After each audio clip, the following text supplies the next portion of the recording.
All right, well, we're going to go ahead and start session 2. So we'll begin. I know Spero's going to share some of his story, and then we're going to watch a little bit of video, and then he's got it all the way to the end. Cool. Thanks. All right, welcome back, everybody. This is probably the part of this that was the nervous part for me. And I said I was nervous. This is the part that I think I get nervous about, right? Because I want to give you my personal story. And when I drove out here today, I said to myself I was going to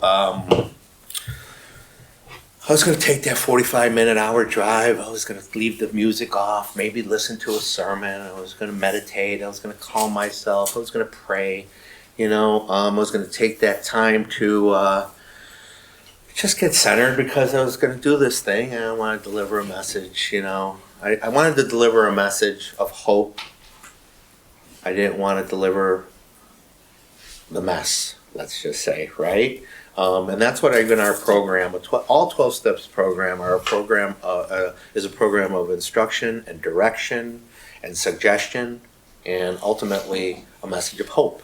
That's what we give to people that are in despair, right? The sharpest tool in the devil's toolbox is despair, right? Once you think there's no hope, it's never going to change, this is it. And if this is it, what did I do? And then we go off to those evil solutions, right? When people start harming themselves and doing things to themselves, and before you know it, ultimately taking their lives into their own hands. So anyways, I say that because on that drive here where I had this great plan, I got a phone call from my brother. Right? And I got this phone call from my brother, and me and my brother haven't always seen eye to eye. And we also haven't been friends for a long time. And we had some sibling conflict and hurts. And I hurt him, and he hurt me. And our parents harmed us without them even knowing how they harmed us or what the harm was, right?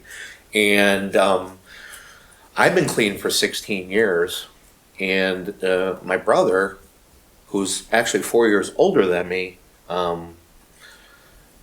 went to AA 10 months ago, and he's got 10 months sober. So the process of recovery is starting to work in his life, right? And he's starting to see some of his behavior and how it harmed others, whether it was me. And then when he brought that up, it triggered some old emotions, it triggered some things that I thought I had worked on, which I have. I harbor no hatred. I harbor no, ill, like that kind of, but when somebody harms you and you forgive them, it doesn't mean you forget, right? So it brought up a lot of that stuff, right? And it led into a conversation about my parents. My parents are still ill, okay? And in their own way, right? So it brought up all these emotions and all this childhood stuff and all this, and it was a 20-minute conversation from Oakland, Illinois to Lockport, and before you knew it, I was crying to the point where he thought that we had a bad connection, we were getting cut off. Because it drummed up this old pain, these old hurts, this old stuff, and it just brought it right up to the surface. And I was like, I can't do this right now. Like, I'm about to go speak to a congregation and talk to the blah, blah, blah, blah, blah. And, but I don't believe in anything. Pastor Kevin says this all the time. There's no coincidences, right? Everything is from God. And we don't have to know the reason or why, and we don't have to understand, and we want to control outcomes, and we want to control events, and we want to control the way things happen and what happened, and we want to control you, and we want to control you, and we want to control it. If everybody just did what I wanted them to do, this world would be beautiful, right? I can't even do what I want to do, right? Apostle Paul, right? Things I want to do, I don't do, and the things I don't do, I want to do, or I don't want to do, I do, and that whole thing, that's my battle of my life, right? And ever since I was a young kid, I knew that there was something inside of me that was different. I just knew it, right? I knew there was something different about me. I just didn't know what, right? I didn't have a clue. You know, I grew up in this Greek Orthodox church that I told you about with mom and dad that went to a church on Sunday and would dress us up and take us along, you know, and we would do that thing in that church with the stained glass windows and the big dome and the priest that talked in ancient Greek, and we did that every week, and you know what, and then we got shuffled back home, and we looked nice on the outside, and inside that home, or that, I should call it that house, was a lot of dysfunction. There was a lot of abuse. There was a lot of verbal abuse. There was a lot of mental abuse. There was a lot of, I'll just call it what it was. It was domestic violence, right? And I'm not going to minimize domestic violence. It's awful, right? My parents never laid a hand on me. My parents never physically abused me. I wasn't sexually abused. I wasn't physically abused. I wasn't molested. I didn't have any of those things.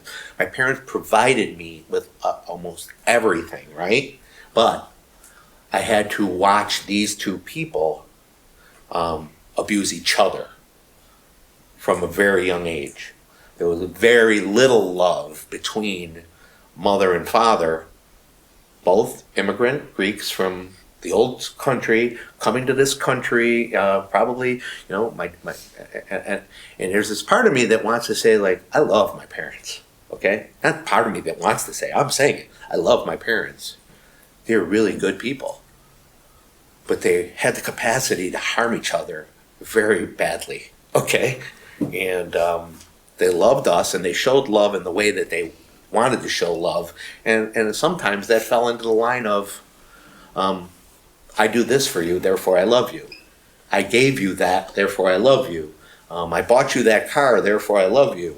You know, and that was how the love was expressed, and that's how they knew how to do it. And I'm not blaming them. I got past the blaming them part because me blaming them almost killed me. I don't know how that would solve anything, right? So that all being said is that I grew up, I knew something was different. I knew that there was this, the bottom line is there was this spiritual hole inside of me. And back then I didn't know what it was, okay? Back then I didn't know what it was. But today, looking back on then, I know what it was. It was this spiritual hole, okay? It was this thing inside of me. So when I say that the disease of addiction is mental, physical, and spiritual, okay? It's a three-phase disease. The mental is the obsession, right? The inability to stop using once I get a fixed thought in my head, right? And it doesn't even have to be about like thought action, right? Or resentment, right? I play this, I keep on resentment, right? I keep on resending the thought to my head, right? To my mind, resentment. That's how I keep it together, right? I resend the thought to my mind, this hurt. I play it over and over and over and over and over, and I obsess. And now I'm clean 16 years and I can still obsess about something, whether it's worry or control or resentment or fear or whatever it is. I keep on, it's just the mental part of the disease, right, is the obsession, right? And the obsession, the physical part of the disease leads to the actual compulsion, right? So I compulsively act on the thought. Now there's the physical action based on the obsession, and before you know it, I'm actively putting a chemical in my body. Then now, because I obsessively, compulsively put a chemical into my body, now my body has become physically addicted to the drug. And now the drug is needed. It's not a choice anymore. It's a requirement. I need it. I needed to live. I needed to get dressed. I needed to get out of the house. I needed to go to the party. I needed to do this. And it's progressive, right? So it's progressive, it's incurable, and it's fatal, right? But the other part of that was that I said it was mental, physical, and spiritual, is that the spiritual part of the disease is my total self-centeredness, right? Like it's all about me, and I have to take care of myself, and I have to get my drug, and everything you do, it's all about taking about how it affected me, and don't you know how that made me feel, and they're doing that because of me, now it's all me, and before you know it, I've developed some real bad habits and some real bad characteristics, right? I've developed some character defects, right? It wasn't who I was intended to be, but it's who I became. And the progression of the disease means that I took one yesterday, now I take one today, it's not working, I have to take two. Taking two today, it's not working, I have to take four. Taking four today, and so on and so on. Before you know it, I'm full blown, nothing doesn't work, not enough, there's not enough, like it's just, one is too, in the program we say that one is too many, 1,000 is never enough, right? Because we just don't stop. We can't stop once we start. And that's the disease of addiction, is that's why abstinence, the 12-step program is a program of complete abstinence, okay? It's not like, hey, let's learn how to just have a drink on Fridays. It's not. It's all mind and mood altering chemicals. It's total abstinence. It's so I say this because I know the stigma of the disease and a using addict, but I don't know if there's a stigma of people that are in recovery. People that are actually in recovery are some of the finest people that I've ever met in my life, right? And I was just telling gentlemen outside that Pastor Kevin has been so welcoming to me. And I have a fifth step. I'm going a little bit around the block here. I know I started telling you about my story, but this is where this is leading me, and it's important that the fifth step of my program is after I've taken a moral inventory of myself, I admitted to God, to myself, and another human being the exact nature of my wrongs, right? There's a confessionary, I'm taking responsibility from my part in the things that I do in my life, right? So there's almost like a confession part of it, which is not like a confession part of it, it's a confession part of it. It's taking ownership of my responsibility in my life. And I'm not only admitting it to myself, but I'm admitting it to another person, right? And now scripture talks about like when we confess to each other, right? That's where the forgiveness comes in, and when ownership of this comes in. And then I confess it before God. And Pastor Kevin has heard some of my deepest, darkest secrets, right? And I got 16 years clean, right? Because the disease of addiction is not just about using drugs, right? And recovery is just not about not using drugs. If I take the drugs out of my life and I don't put something positive into that hole, okay? What does the scripture say? That when a robber gets evicted from the house, right?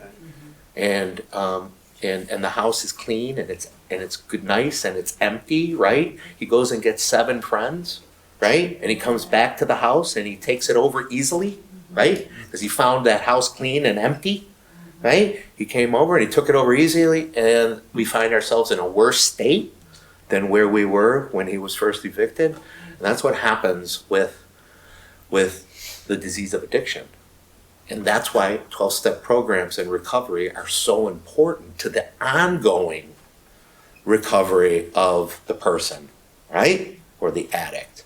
Is that I could stop using, but if I don't fill that God-sized hole with spiritual principles, with step work, right? With service, with prayer, with meditation, with helping somebody else, right?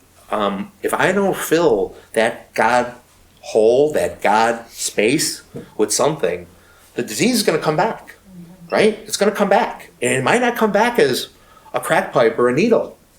It might come back as a little gambling, just put a couple slots in, right?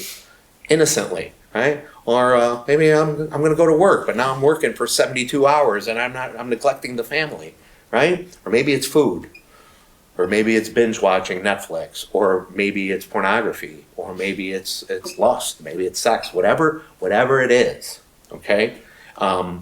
If I'm not constantly working on it, that's the progressive and incurable part of the disease, okay? When I say progressive, incurable and fatal, right? I never am cured from this disease, okay? And an addict is not ever cured, okay, from the disease. He needs ongoing treatment, ongoing recovery until what? Renewing of the mind and transformation happens, and before you know it, they're teaching a faith building class at their church in Lockport, right? Like, what? That's not supposed to happen.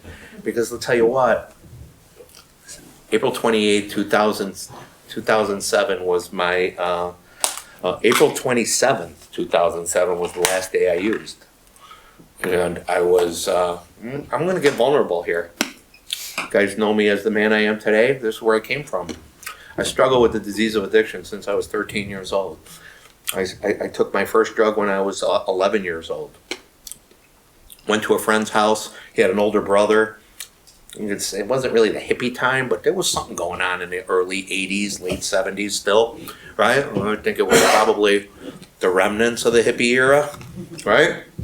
And we would go there and he would joke around and he would make us smoke hash.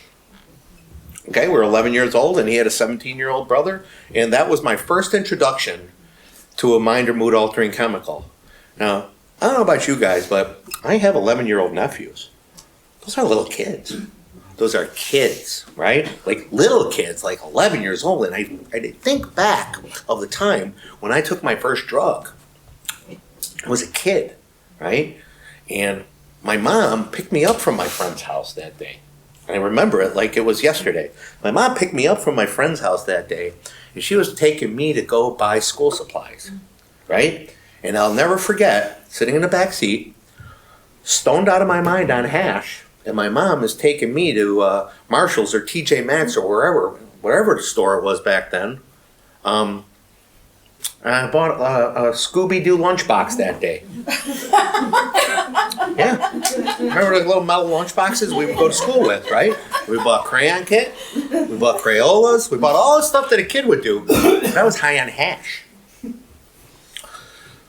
That was kind of weird, right? When I think about it. But I'm not going to say that I turned into a drug addict from 11. But I'm going to tell you that that was the first time I innocently, and there's a reason why I'm telling you this story too, where I innocently was lured into trying something that I probably wasn't supposed to do without even having the information, right? I'm not going to say that I continued to use and do this thing, but it was arrested. That wasn't a problem. Nothing happened until I was about 13 years old, and I started going to high school, right? And I wanted to fit in, right? And I don't know about you, but growing up with a name like Spero, coming from a Greek immigrant family, having that little thing inside of you that told you you were different, right? Something's different about you, right? Little secrets going on in the house. I started to learn how to keep secrets in the home because inside the home was chaos. Outside of the home, we looked like the Cleavers. You know, that was a secret. So I learned how to keep a secret early on in life. Like I could put on a facade. I could put on a mask. I can make you think like everything is like we're good. Not only are we okay, we're like better than you, right? Because we were upper middle class, right? We were able to like do that, and this thing was happening without me even knowing it, right? Well, see, all of this information and realization of like the progression came out in me being part of a 12-step program, right? I don't even know if it's valuable or useful because I almost don't know what the past even matters. But if we don't learn from our past, we're doomed to make the same mistakes. So there is some value there, but the value is really in this, is that when I learned those things and I learned how I wanted to learn how I wanted to fit in, right? So I started using with the cool kids, right? The cool kids were doing this, I'll do that. Other kids were doing that, I'll do that. Other kids were doing that, I'll do that. I learned how to be a chameleon, right? I learned how to like I could hang out with the greasers, like just say, right? Right now I'm showing my age, the outsiders. It was the greasers and the preppies and the socias and whoever those were. And I was a good student, right? So I got along with everybody. I was a good chameleon, during high school. And and I was able to get along with everybody, and before you knew it, like when I did that, I didn't feel different anymore. I actually felt a part of something, and I did pretty good until my progression of the disease started to take off. And as I told you, one is too many, 1,000 is never enough. I was not immune from that effect, and before you knew it, the experimenting with the innocent drugs, let's just say the combustibles, right? Those are the innocent ones. In fact, it's legal now. You can go to any corner right now and you can pick up any drug you want. You can even have a doctor give you a script for it. But those were those were the innocent drugs, right? Where if you smoked it, it was okay. And it came from God because it was a plant, so it had to be okay for you. The truth of the matter is that if you're an addict, something different happens to you, right? And I'm not going to say that everybody that tries a joint or smokes weed or has a beer or has a becomes into an alcoholic or an addict, because it's just not true. In fact, a very small percentage of people that try it actually become addicts, right? Most people, they go out on Thursday or Friday night, they have a couple of drinks, they say bye to their buddies, they go home to their families, they get a good night's sleep, they walk the dog, kiss the wife goodnight, wake up, go to work the next day. But an addict that went out with his friends on Thursday night has that drink, and when everybody goes, he goes to the next bar. And then he closes the other bar. And then he finds himself blacked out in a motel somewhere. And then he doesn't show up for work the next day. And then before you know it, it's already night, so he just went to the bar again. Right? And he runs into his friends 2 or 3 days later, and he's still wearing the same clothes that the other friends said goodnight to him in 3 days before. Right? Because that's the progression of the disease if you're an addict.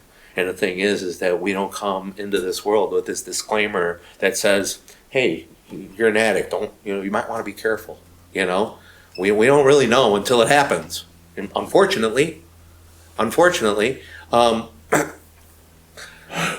knew about this stuff a long time ago, though, right? Like Proverbs is full of, we talked about that, Proverbs is full of great wisdom and great advice. Like, don't do that, stay away from that, stay away from those people, stay away from those people. Just all this great wisdom, but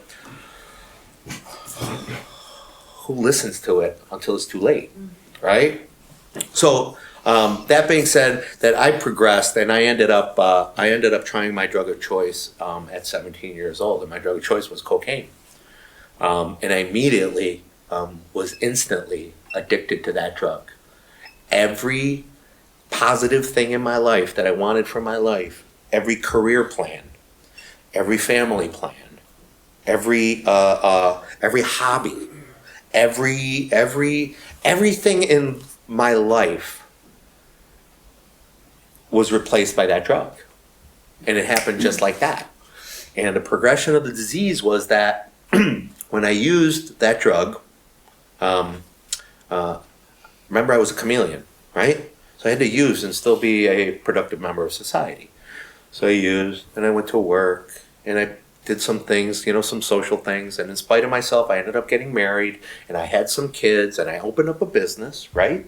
And in spite of all those things, I did. But I was that chameleon, right? So I was, I would go to work from 8 to 5.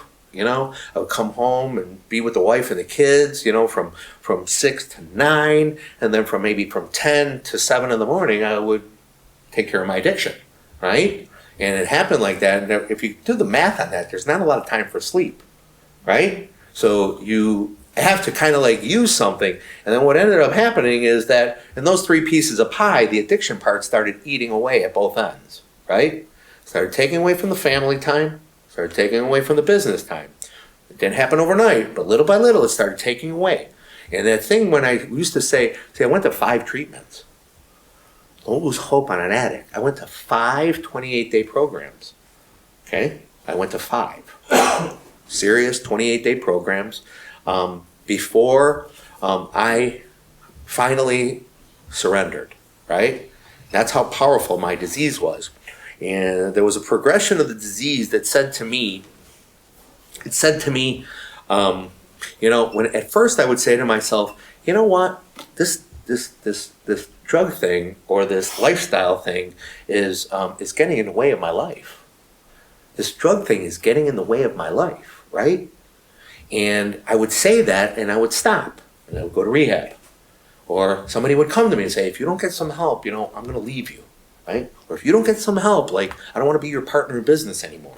If you don't want to get some help, we're going to, and it would, I'd get my moment of clarity, and I'd go to a rehab, right? And I'd come out, and it'd be great. Remember the empty house? Empty house story. I'd be great. I'd be clean. I'd turn into this overachiever. I'm great at my career. I'm good at what I do. I love my career. I love what I do, and I have the disease of addiction. So I take what I love what I do, and I have the disease of addiction, and I put those two together, and how can't you not be successful? I became very, very successful, okay? Career-wise, financially-wise, which would produce ego, right? Which would feed my addiction, which would give me resources to when I picked up a drug again, I could use a lot, right? I didn't end up on the streets. I didn't end up under a bridge. I didn't end up in those places. So it was a double-edged sword, right? It was a double-edged sword. And it turned to the point where after all those times where I was saying to myself, this drug thing is getting in the way of my life, right? It ultimately transformed me into a person that said, this life thing is getting in the way of my drug use, right? And little by little, it took away from my family, it took away my business, and it took away the resources that I had to continue to feed the disease, right? And I found myself in a lonely, isolated state of despair, right? Hopeless, very hopeless, okay? Alone. People were tired.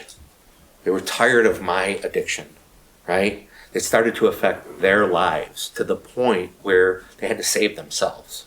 And not only that, remember earlier I said about how we become ashamed, right? We're ashamed of ourselves. We don't want to hurt anybody, but we can't not. You're begging me to stop the one thing that helps me feel good. I told you I had a big hole I had a hole, right? I had a hole inside of me, and the only thing that made me feel good was me putting this drug in. And when I don't feel good, I feel like dying, right? I'm in despair. And you're begging me to stop the one thing that is helping me feel okay, right? But you can never understand that, because we talked about we can never understand what it means to be an addict unless you're an addict and you feel that, right? But the insanity of the disease of addiction is that we continue to go to the source of our problems and despair for relief from the problems and the despair that using caused. We're going back to the source for relief from the problem that it caused. And that's the cycle of addiction, and it's so miserable and torturous and tormenting and insidious, and it's just this. It's just a thing that I can't even understand. I can't even explain. Okay, so I'm not going to say that I was a low bottom addict. If you compare low bottom addict to Skid Row, right? If you consider Skid Row, maybe the stigma of Skid Row was a low bottom addict. Like,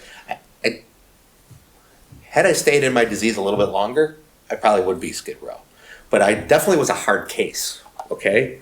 And there was a lot of loss and a lot of destruction and a lot of pain, right? And there was a lot of emptiness and loneliness and things in my life that, God, I wouldn't wish on my worst enemy, right? And I had no control over it anymore.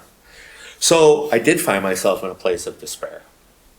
And April 27, 2007,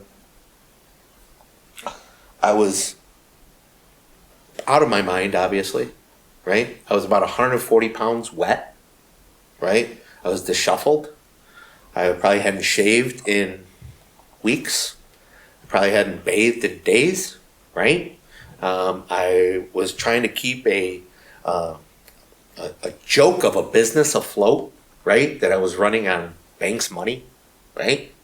I was homeless. I was sleeping in my warehouse. I was carless. The car that I drove, I had traded down from, I just want to tell you is that when I told you I got successful, okay? We're talking about houses and cars and boats and motorcycles and a condo where I would hang out at, where I can go escape at, and stuff, right? All this stuff, okay? And by the time that day came, I was reduced down to the clothes I was wearing. That's what the disease of addiction had done to me. And I always had God. I always loved God.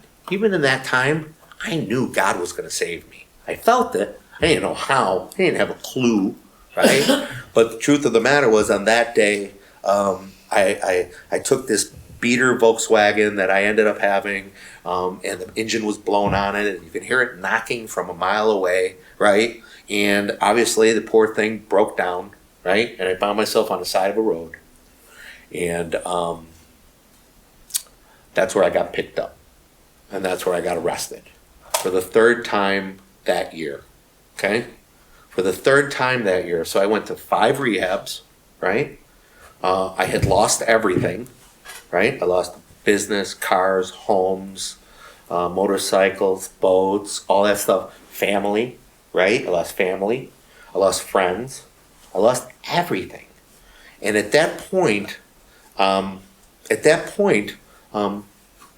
got arrested. And that was the third time that year. So 5 rehabs, 3 arrests, and I still, at that moment, I had a bag full of cocaine in my pocket. Like, that's how powerful the disease of addiction was, is that I gave up all of that, and the most important thing was that I still had a bag of cocaine in my pocket. Okay? That should tell you how important that next bag of cocaine was to me, right? Well, when I got caught with that bag of cocaine, they didn't want to hear me, okay? They didn't want to hear anything about it. It was my 3rd time. I was going to prison. They didn't just want me in jail. They wanted me in prison. They didn't care about they didn't care about disease and all this stuff. They're like, do not pass go, do not collect $200, you're going straight to jail, right? And I did, and I went straight to jail. And when I went into jail, as told you, I was reduced down to the clothes I was wearing. So when you go into jail, they take away your clothes and they give you a uniform, right? And it dawned on me that the way I came into this world 57 years ago is the way I found myself right there at that moment. Came into this world naked in 1966, and I was reduced down to nothing on that day where they took the clothes I didn't even want. Don't get me wrong, that's all I had. That's all I had, you know, and they take away your stuff. They say, we'll put it in a lockbox for you. When I confiscated the drugs, that was the evidence, right? The clothes were filthy. They want to get rid of those. And it was me. It was just me and my God, right? And I asked myself, like, duh. I said, how did I end up here? Like, how did this happen, God? Like, what? Like, I wasn't brought up this way. I didn't, I had all the high in the world. All the everything that I had inside of me that needed to get that I needed to maintain was gone. I wasn't high anymore. I had this moment of clarity where I said to God, God, how did I end up here? Like, what happened, right? And like a lightning bolt, because I speak in addict lingo. Okay, if you're not an addict, you don't understand what this means. I'm gonna explain it. God told me. He said. It was the first one. It was the first one you did because I was clean. Remember I told you that I went to rehab, right? And I got clean and life was good and everything was great. And then I picked one up and I released my addiction all over again. So first thing God wanted to do is he wanted to teach me something about my addiction, okay? Like Proverbs, don't only not walk through the door, right? Don't even go near the door, and you don't have to worry about walking through the door, what happens on the other side of the door. But it was the first thing he taught me, was Spero was the first one. When you used that one 10 months ago, you released your addiction all over again, and you couldn't stop again, right? Because I have a disease of obsession and compulsion and negativity and depression, right? And it fixed me again, right? but it created this, the AAs call it the phenomena of craving, the allergy of the mind, right? Where you just can't stop, right? And that's what it was. So that was the first lesson. The second lesson was that he probably locked me up, and I went into a jail cell where there was two cellies, and then there was a plastic tarp on the ground because there was overpopulation, and I got to sleep on the plastic tarp on the ground, right? And this Bible was in there, in that room, and I grabbed it. I still have it today. There's all kinds of scriptures written in there. I didn't write it. I wrote some. Whoever had it before me wrote some. You know, and maybe, I don't know, maybe I should have left it behind for the next guy. Maybe I didn't know I didn't realize that message at the time. So somehow I left with it. But I keep it on my desk. It's on my desk every day. Every day in my business, right? I have this Bible, and every day I pick it up and I do a shotgun. And I just go to a page, I read it, you know, and then I go and I look at the readings, the ones that the ones that I wrote while I was in jail, and it talks about, you know, Ephesians and Corinthians and Matthew and you know, renewing of our minds and putting away our old selves, and unless a man is, you know, dies and gets reborn, and, you know, can't enter the kingdom of heaven, and humility piece about, you know, rich man can't enter, it's easier for a camel to walk through the eye of a needle, and all those, and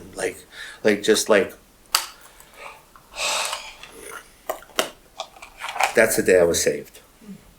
Okay, I'm not confused. No, wait a minute. I'm going to say the truth. Is I was saved long before that. I was saved. That's the day that I accepted that I was saved. Because God saved me, right? He saved me long before. God continued to give me these beautiful gifts. He came to me and says, I got this gift for you. He goes, I not only have this gift for you, but it's also going to be, it's going to be my purpose. It was what I want from you. It's your purpose, okay? I'm going to give you this gift. It's going to give you this awesome life, right? And he would give me this gift, right? And I would take this gift and I would hold on to it for a while. And the gift was my 12-step program, okay? That was the gift.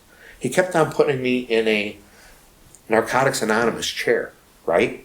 And I would stay in the chair and I would get what I want out of the program, and I'd get my life good. And the program worked so well that all of a sudden the emergency that brought me to the room all of a sudden was lifted, and there was no more emergency. And once the emergency was gone, I'd be like, I'm good. And I would leave. Then the devil came back and found the empty house, right? But I'm telling you this because if you can understand that chair was the gift, okay? That chair was the beginning of the gift, where he gave me that gift, and I says, I don't want your gift. And I'm going to go out and try this. I got this. And at the beginning we said a prayer. It said, take my will in my life, guide me in my recovery, and show me how to live. That's our 3rd step prayer. And when I give my will and my life over to the care of God, right, and he gave me this gift, at some point I would say, like, thanks, God. I appreciate it to this point that you brought me up to, but I got it from here, right? Thanks, right? We always need God when we're in the valleys. We never need him on the mountaintops. And the program worked so well that it brought me out of the valleys every time. Every time.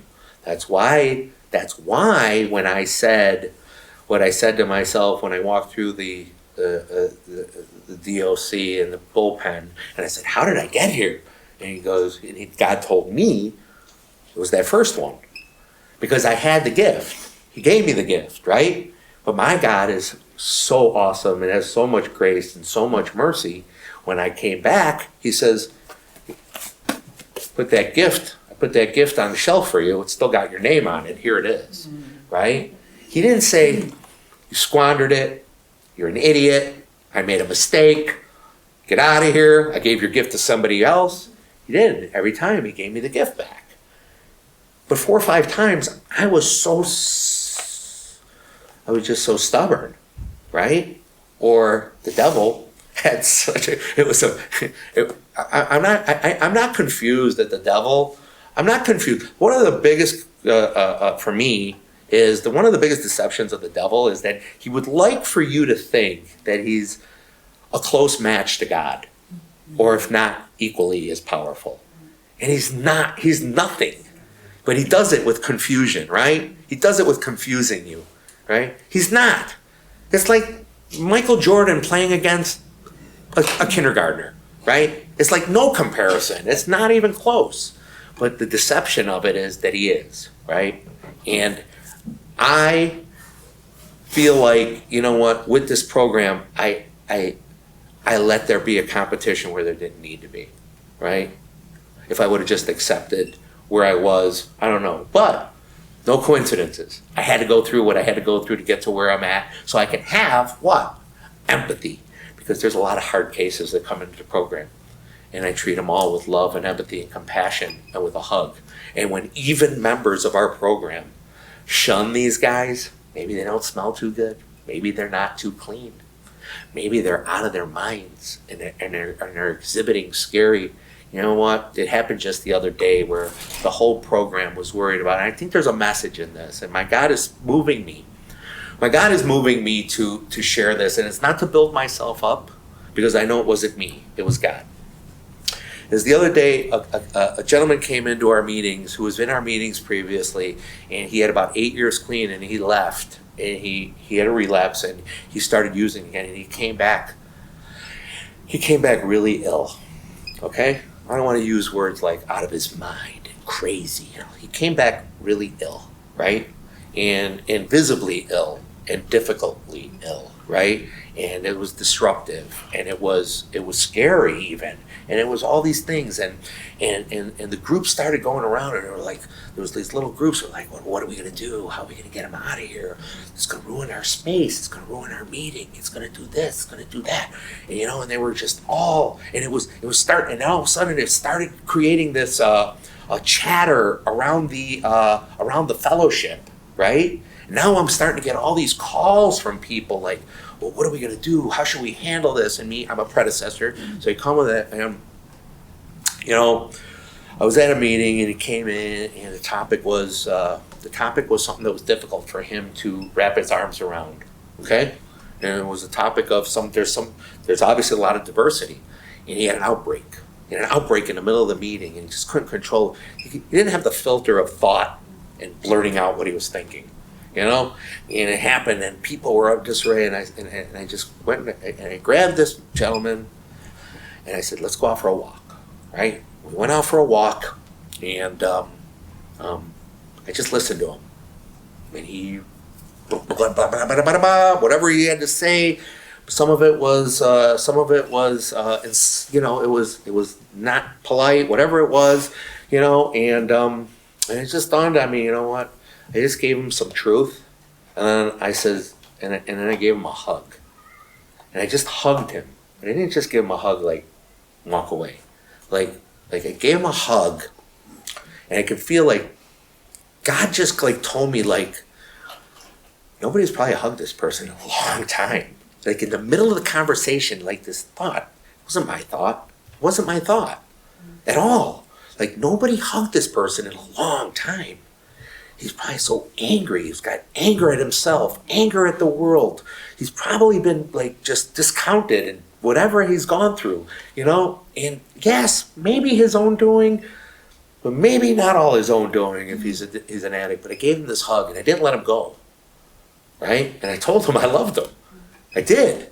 I told him I loved him. And I know it sounds like I'm plagiarizing at least some scripture. I don't know where it's at. But somehow, some way, that thought came into my head. And little by little, this member has been coming back. And he comes and he sits by me. Like now he comes into a room of everybody, and he sits by me now, right? Maybe he feels safe. Maybe he feels love. And little by little, he still gets a little disruptive. And I just look at him like, what he said, you know, and I've given him the permission. I gave him permission to come up to me and say, if you start feeling something, or if you want to talk about something, and it's like you gotta tell him the truth. Like you gotta be respectful. Everybody has a right to a safe, quiet, peaceful environment. You don't get to like do this. Give him the truth. I gave it to him with love, right? And I gave him permission to call me. If you want to go talk about something, you start getting some feelings, call me. I go, as long as I'm okay, because you gotta respect my time too. See, I told him that too. I go, I'll go outside and we can have a conversation. You don't have to blurt it out. You don't have to do this. People are starting to get a little scared. I tell them people are starting to get scared of you. Because you're giving them reason to be scared of you. The bottom line is that I went to him with love, and little by little, this guy has come back, and he's been just a little calmer each time, to the point where even people are like, "Huh," But when God does miracles, He does it in big ways, so it's God, right? When He raised Lazarus from the dead, He didn't come 40 minutes later so that people can say, "Oh yeah, he was probably just sleeping." Like, no, He waited 4 days. Like, He knew, you bring a guy back to life in 4 days, that's a miracle. And I just want to say, there's a lot of miracles. The word miracle in our basic text is over 100 times, right? The word 100 times, the word miracle is in our basic text. In the first 93 pages of the Narcotics Anonymous book, the word God is over 98 times in the first 100 pages. It's a God program. It's a miracle program. It's a God-given program. So I just want to say that my life has been transformed from a place of walking through that bullpen, stripped down, spiritually dead, right? Spiritually dead. The trick to life is to live once and die twice, right?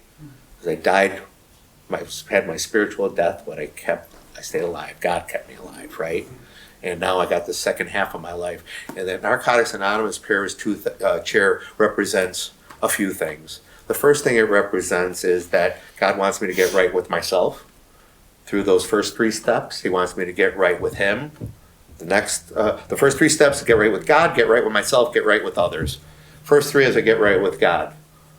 Second 3 is I get right with myself, right? Next 3 is get right with others. And then the last 3 are maintaining it.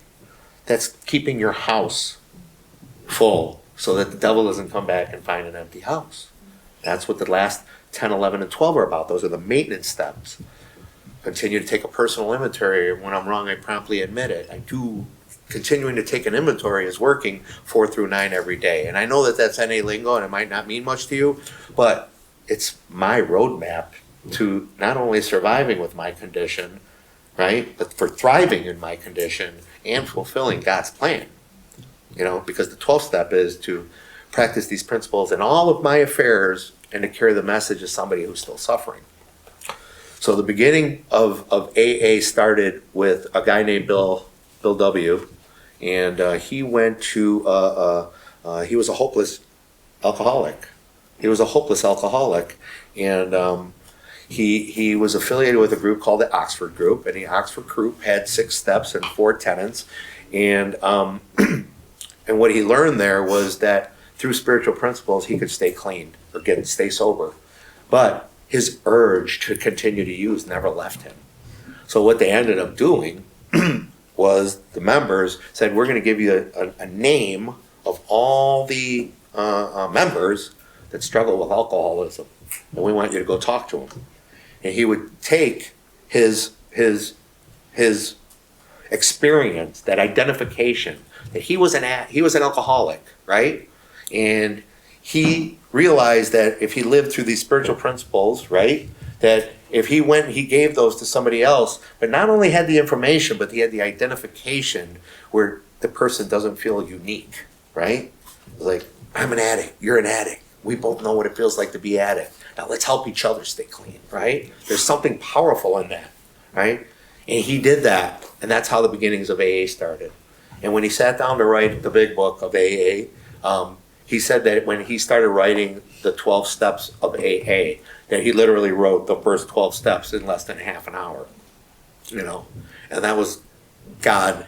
That had to be what the meaning was that he expressed is that God wrote the steps through him, right? And that's how fluidly he wrote them, and they're still here today. I know that this country is about capitalism, and I like capitalism, I'm just going to say that, but it's about capitalism, and big pharma and medicine has been trying to find a cure for this disease, and has spent billions and billions and billions of dollars on trying to find a cure for the disease of addiction, and they still haven't done it. But Alcoholics Anonymous and Narcotics Anonymous and HA and CA has helped millions of people, right? And it doesn't cost anything. You want to put a buck in a basket, put a buck in a basket. The Spirit moved me. There's a video. There's a video that, man, I need Kleenex to watch every time I watch it. And I asked Pastor Kevin to load it up. You're gonna need it too. You're all gonna need it. You guys should pass this. You guys should pass the Kleenex around. But I'm gonna tell you that I don't know where we're gonna go after this, right? But when I watch this video, although the characters are different genders, right, and the ages are different, it's the story of my life. It's a story of my life. This video is symbolic of my life. Like, what happened to me, right? And I want you guys to watch it. And I can't see how anybody here is not moved by this video. Disease of addiction isn't only about drugs. It's not only about alcohol. Sometimes it's about character defects, 7 deadly sins, control, anger, food, sex, pornography, self-harm, whatever it is. The answer is surrender. And I want to talk about it after this, but let's watch this. Wow. Yeah, I've seen that tape or that video 100 times, and I bawl just like I did the first one every time.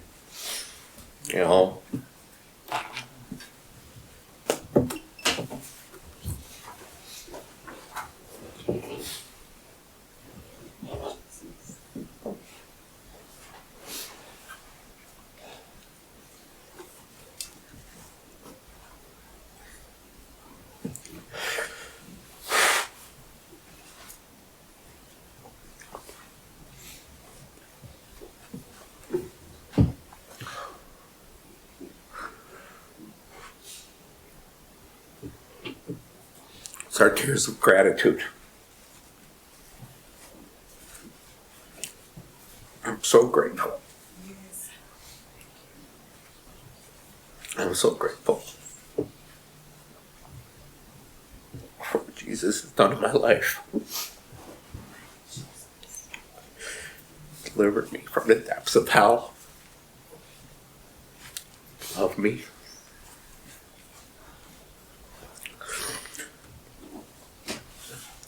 Restored my family.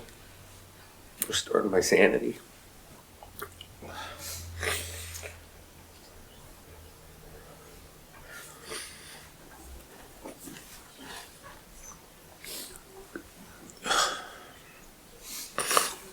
I'm sorry.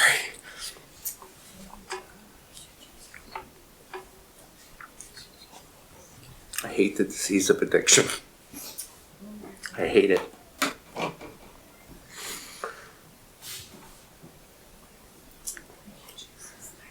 I hate the disease of addiction. I've seen it destroy families, destroy lives, destroy kids.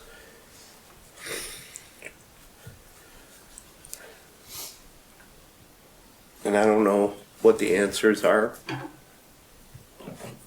but I know this.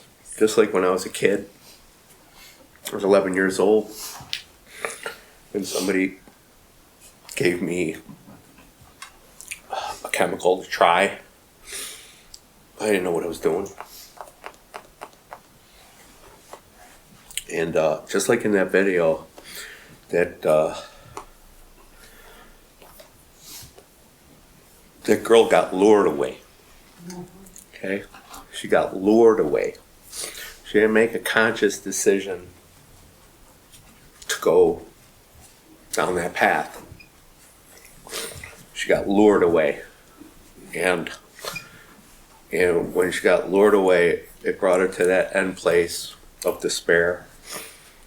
And the thing that sticks out to me, although the entire video resonates with me personally, is that she turned and made a conscious effort to reach out to God. She made that conscious effort, that one last ditch effort to turn to God in His direction, and God was there, right? So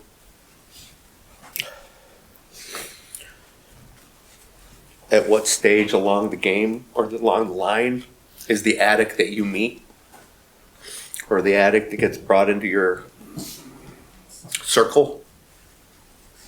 We don't know. We don't know if he's on his way that way or if he's on his way this way, right?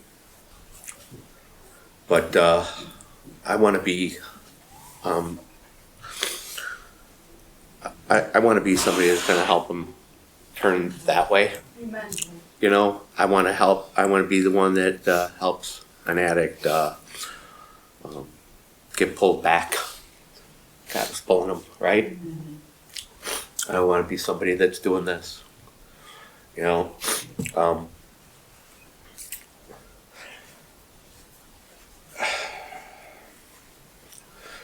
there's this part of me that I almost feel like I want to. I don't even know if there's a better note to end it on. You know, I will say this is that in the program there's this. Maybe some of you have heard it, and it's a starfish story. And my spirit's moving me that after this we're just going to end. Two things I want to say is that in our literature, as we work our program and we get through to the 12 steps, right, is that, the first step is admitting there's a problem. The second step is believing there's a power that can help me and wants to guide me in my recovery, and I could get restored to sanity. And I learned that I have a loving God in a step 2. He's not a vengeful God. He doesn't want to punish us. He doesn't want to hurt us. He wants to prosper us, right? He wants to, he knows us. He wants to prosper us. He wants to, do good in our lives, and he wants us to have good lives, right? But I have to get out of my self-will, and I got to turn my will over. That's our third step, where I make a decision to turn my will and my life over to the care of God. Let me just trust in His Spirit and His guidance and His words, right? I just have to trust that, and I have to listen. But after God has us make the decision to turn our will and our lives over to Him, there's some work that needs to be done. And in a fourth step, I take a searching and a fearless moral inventory of myself, right? I have I've done some wrongs. I've harmed some people. Regardless if I had this disease or not, I have to I have to acknowledge that I hurt some people, right? But just like inventory in a business, if we don't get rid of the bad product, right, the stuff that's not selling or the stuff that's spoiled or stuff that's not serving us, we're going to occupy all this great space where we can put some good product in where people are going to buy it and have it be worth something, right?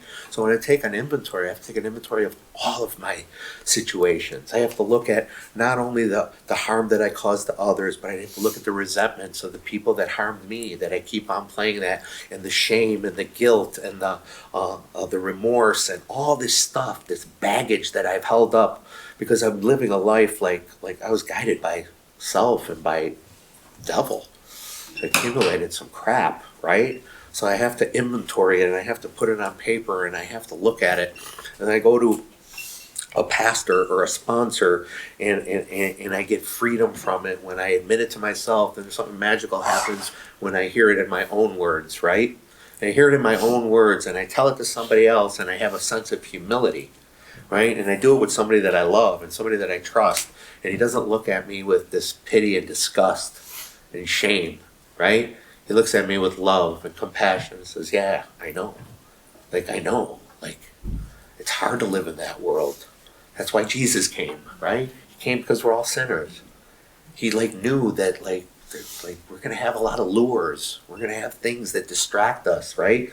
And then because of all that stuff, it turned me into a way where I developed some strange I developed some coping skills, right? Remember I told you I hid, I lied, I cheated, I wore a mask, right? I didn't want you to know the real me. So I had some survival skills, right?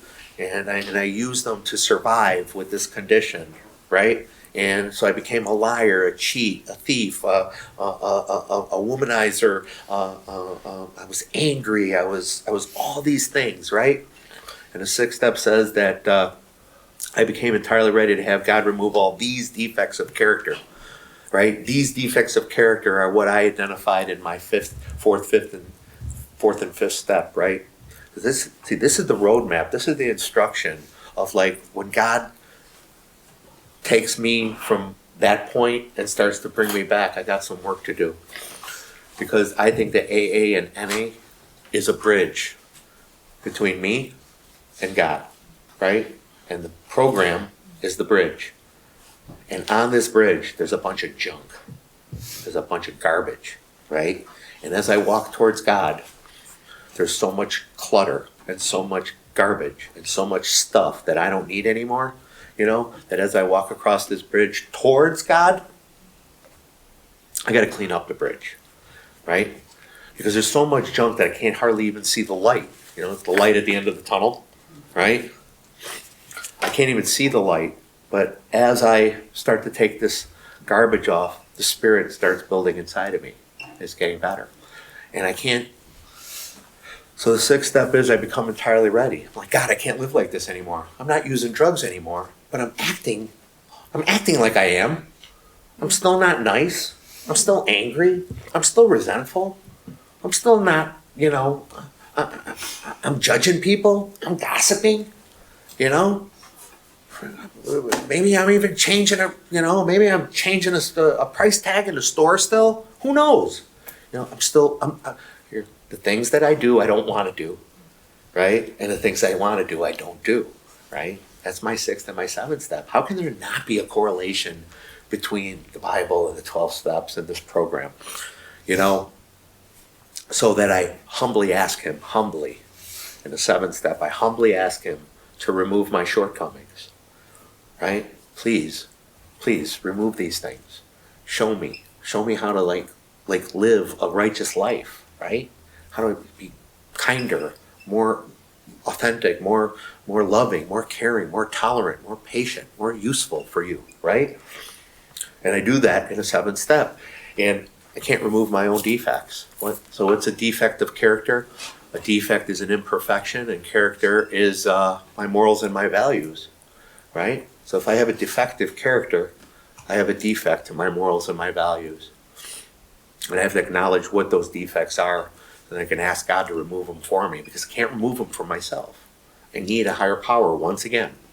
I tell my guys that I sponsor, I go, put your keys in your left-hand pocket. Okay? I go, now take them away from yourself. No, take them away from yourself. No, take them away from yourself. I can't take away my own defects of character. I have to humbly ask my God to remove them for me, right? But then I have to act as if, right? I need to retrain myself. I need to learn new habits. I need to learn some skills. That's why the word practice is in our program. We practice these principles in all of our affairs. We practice living better. We practice trying to be better. We practice the program in all of our affairs, right? But I got a lot of shame and I got a lot of guilt. And I hurt a lot of people. And then whenever I walk into a place and I see somebody that I hurt, I go like this, right? And I look at like this. And sooner or later, I don't even want to walk into any place because I feel small and I feel like I'm not I feel ashamed. I feel guilty, right? So in an 8th step, I make a list of all the people I harmed, right? And I just acknowledge how those defects of character that I had and the ones that I asked God to work on and take away from me, right? How did all of that end up hurting all these people, right? And I make a list and I acknowledge how I hurt these people, right?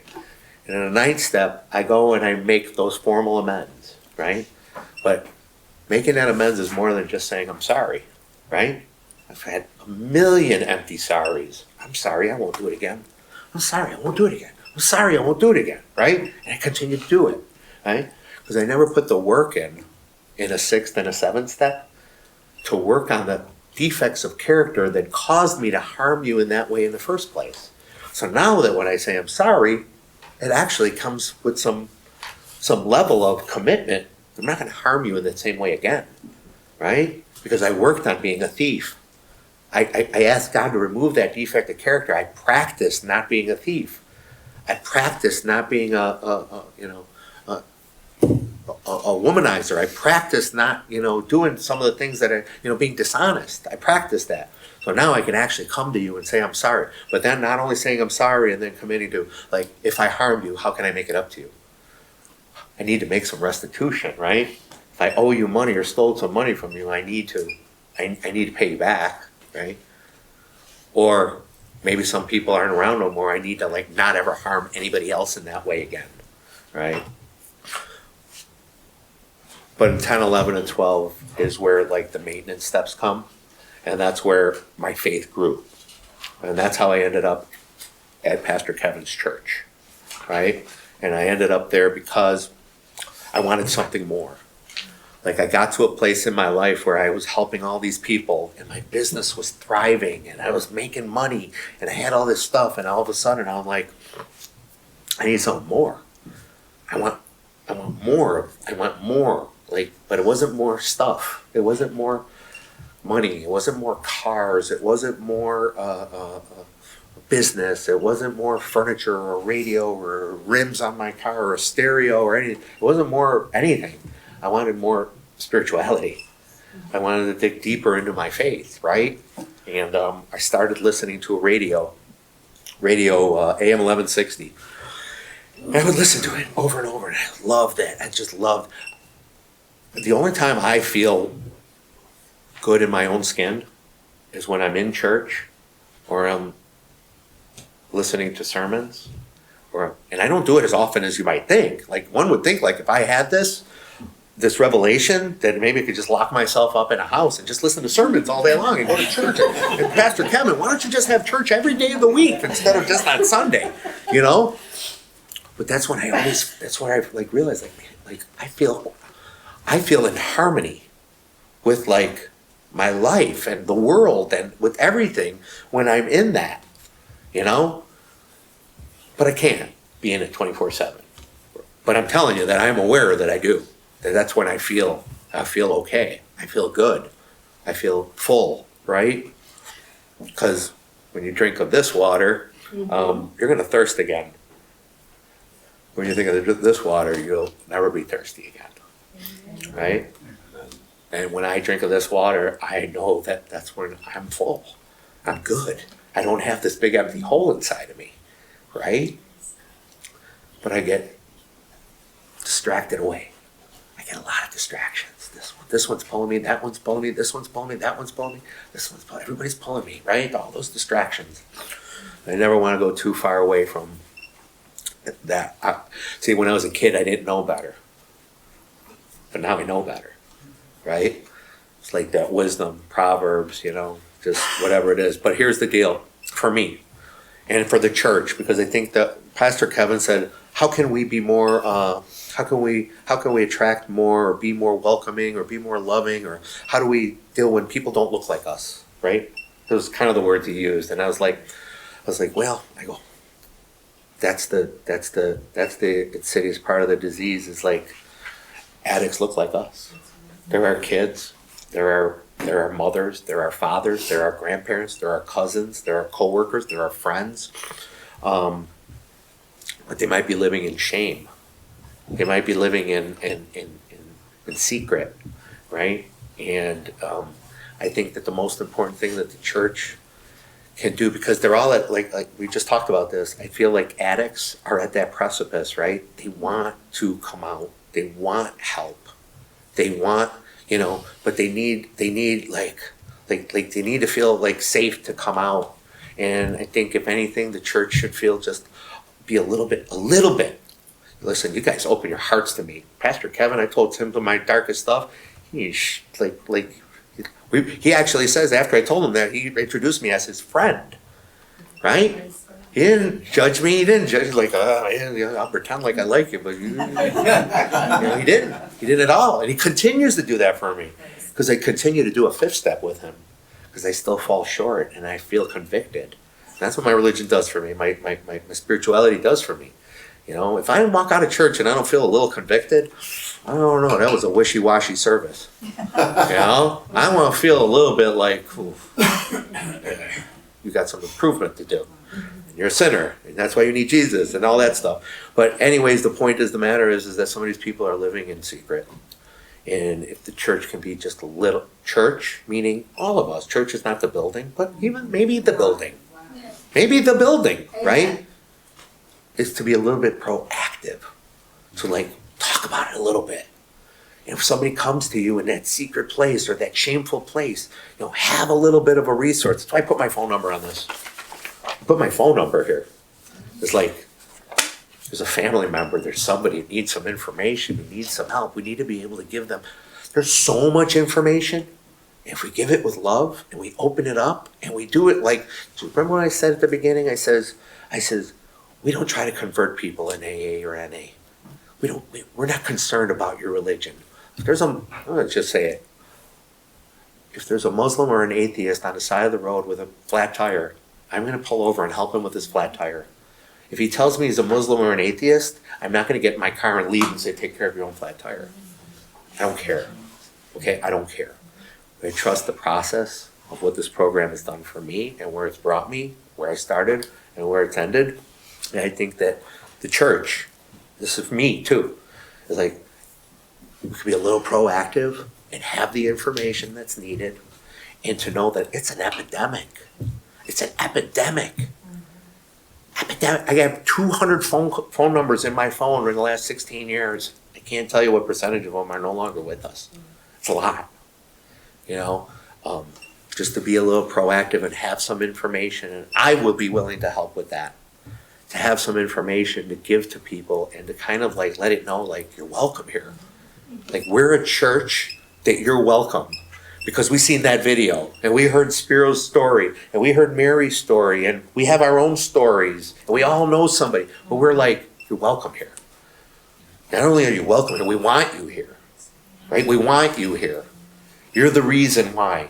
And I'm just going to close with that starfish story. There's a starfish story, which you probably all know, but if you don't, I'm going to say it again, is that there's a man who's walking down the beach, right?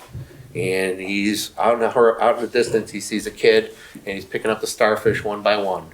And he's picking one up, and he's throwing it in the ocean. Pick another one up. There's thousands of starfish all over the beach. He's picking it up, and he's throwing it in the ocean. The man comes up, and he goes, "What are you doing, kid? You can't save all these starfish." He goes, "No." He goes, "But I could save this one." He goes, "I could save this one.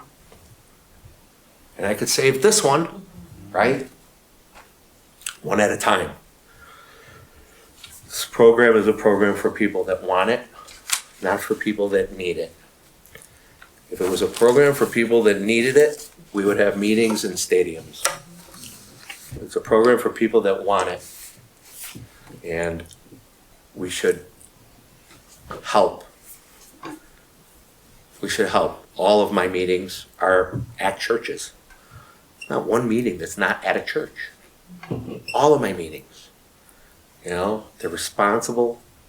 We're responsible people. We're God people. We're saved. This is my bridge. This was my bridge to God. I had God, but he was a foreign God. I didn't know what he was. I didn't know if he liked me, hated me, cared for me, didn't care about me. I don't know any of that. And I know now. But I love you all. I appreciate you all. You guys have always made me feel welcome at this church. You made me feel part of I might be a part-time member. I do drive. I have another church where when I wake up early enough and my spirit moves me, I get in the car and I drive here 50 minutes. Sometimes I'm a little groggy. I end up going to my other church a little closer to home, but I can't live life without my church. you know, and you guys are my church. Okay, but I appreciate y'all. I love y'all. Thanks.